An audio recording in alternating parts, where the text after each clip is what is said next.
Hey everyone, and welcome to today's Explainer. So today, we're diving into exactly what happens when someone in the biblical text needs help. And I don't mean tomorrow or next week, I mean right this very second.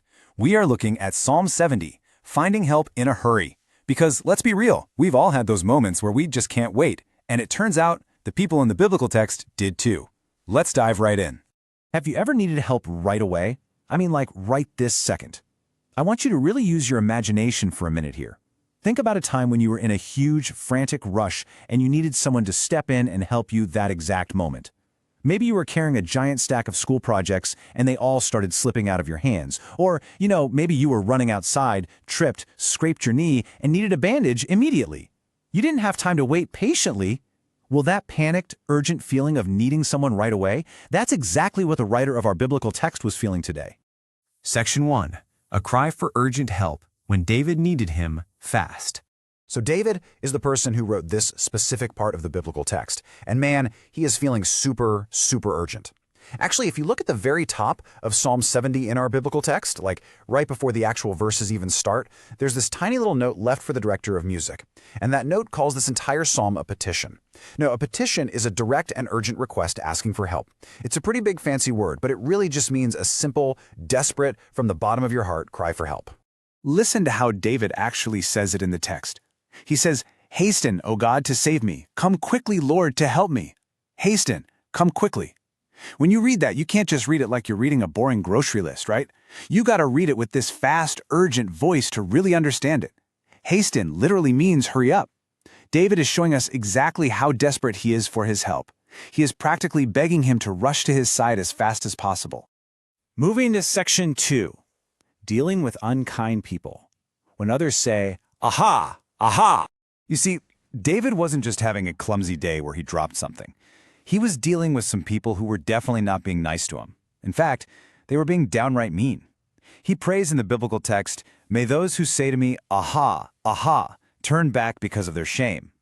Let me ask you this. Have you ever had someone tease you? Or maybe they actually wanted you to fail at a game or a test, and when you finally made a mistake, they just pointed at you and laughed? Well, that is exactly what it means when these people were saying, "Aha, aha," to David.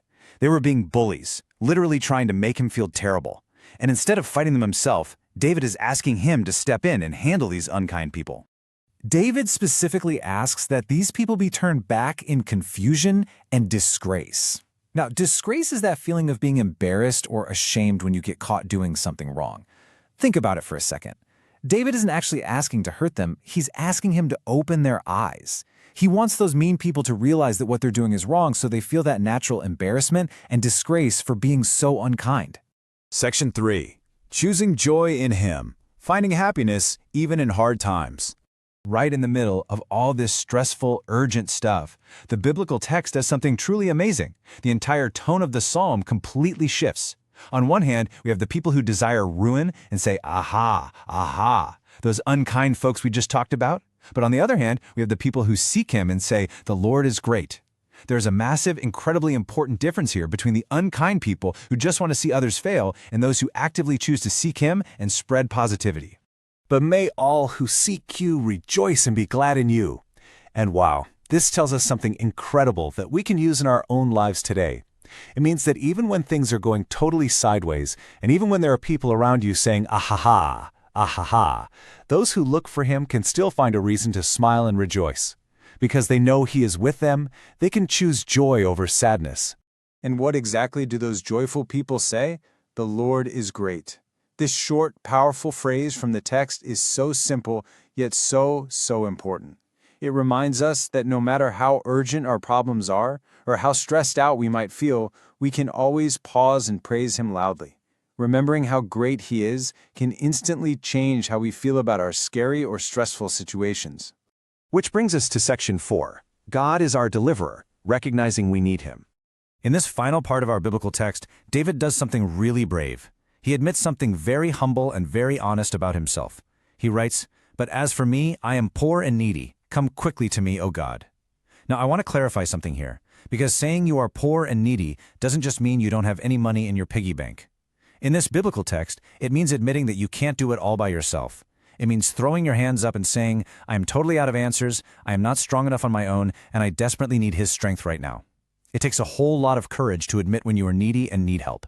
And why does David know he can ask for help with so much confidence? Because of exactly who he is. He is a deliverer.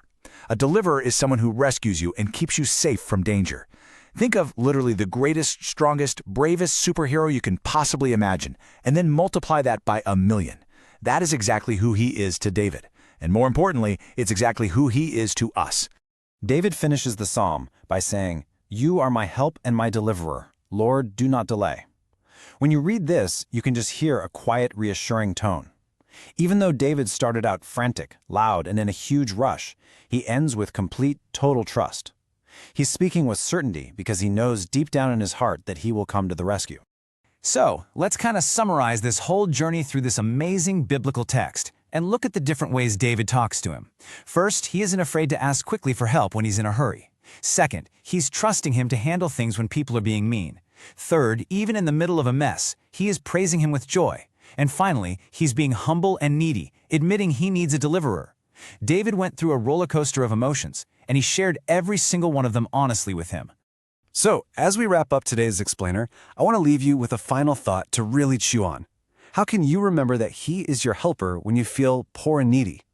The next time you are in a huge hurry for help, or someone is being unkind, or you just feel like you can't do things on your own, I want you to remember Psalm 70. Remember that you can always call on Him, your great deliverer, to come quickly. Thank you so much for joining me to explore this awesome text today, and I hope you keep learning and asking great questions.